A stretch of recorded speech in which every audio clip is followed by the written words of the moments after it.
자, 제가 어제 오프닝에서 계속 전해드렸던 그 중국인 확진자 도주 사건. 어제 잡혔잖아요. 네, 잡혔습니다. 이 중국인 남성은 코로나19 확진 판정을 받았는데요. 지난 3일 밤 10시쯤에 인천시 중구 영종도의 한 호텔에서 격리를 거부하고 뛰어서 도주를 했습니다. 이후에 이 남성은 택시를 타고 이동해서요. 이 서울 중구 쌍림동의 한 호텔에서 묵어온 것으로 조사가 됐습니다.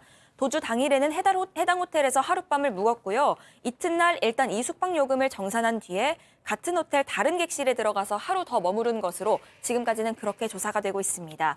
경찰은 어제 오후 1시쯤에 서울 중구 호텔에 숨어있던 이 도주 남성을 붙잡았고요. 격리시설로 이동시켰습니다.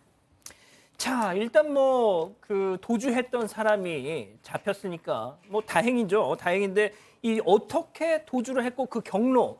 자, 양 변호사님이 좀 정리를 해 주시죠. 네, 입국하자마자 양성 판정을 받았습니다. 그래서 호텔로 옮겨져서 일주일간 격리될 예정이었는데 버스가 주차장에 도착하고 바로 6분 뒤에 뛰쳐서 달아나는 모습이 잡혔습니다.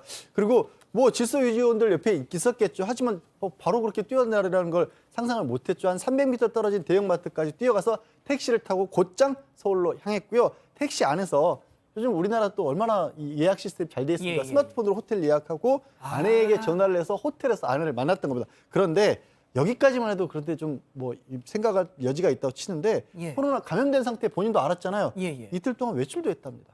예? 외출을 했대요. 확진된 상태에서요? 확진된 거 본인도 알면서도. 이야, 이 공사 커지게 만드네요, 이거. 자, 왜 도망간 이유가 지금 밝혀진 게 있습니까?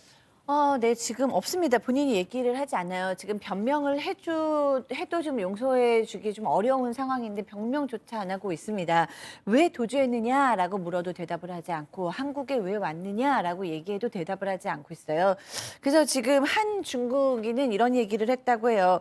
한국은 중국에 비해서 나라도 작고 사실 기술이 더 발달돼 있어서 이런 건 다 잡히는데 이 사람은 그걸 몰랐던 것 같아. 그러니까 중국식으로 그냥 넓으니까 내가 도망가면 못 잡을 거야. 라고 생각했던 게 아닌가라고 생각한다고 얘기했습니다.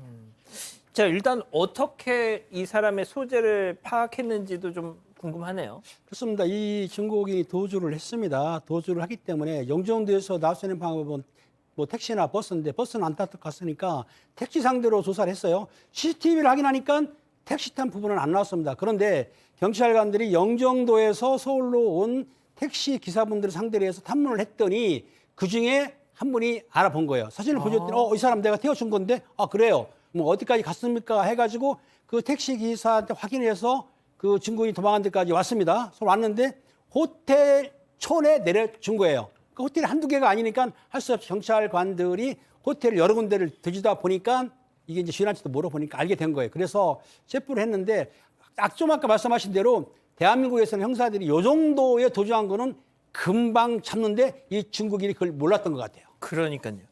자, 그런데 이제 저희가 오늘 이 사건 아이템을 준비한 이유가 있습니다. 오늘 참 엉뚱한 데서 이슈가 또 이렇게 했어요. 네, 경찰 호송 장면이 좀 전에 나갔는데요. 이 흰색 패딩 점퍼를 입고 모자를 푹 눌러쓴 모습이었습니다. 그런데 이 점퍼 등에 보면은 메이드 인 차이나 무적 이런 문구가 적혀 있어서 눈길을 끈 겁니다. 이 때문에 이 중국 대표 사회관계망 서비스인 웨이보에서는요, 다양한 반응이 나왔습니다. 14억 중국인 전체를 창피하게 만들었다. 나라 망신이다. 한국에 갔으면 한국법을 따라야지. 이런 비판이 주로 이어졌는데요. 이 반면에 한국은 아직도 강제 격리를 하냐. 방역을 이유로 인권을 침해한다. 이런 한국 정책에 불만을 표하는 이들도 있었습니다.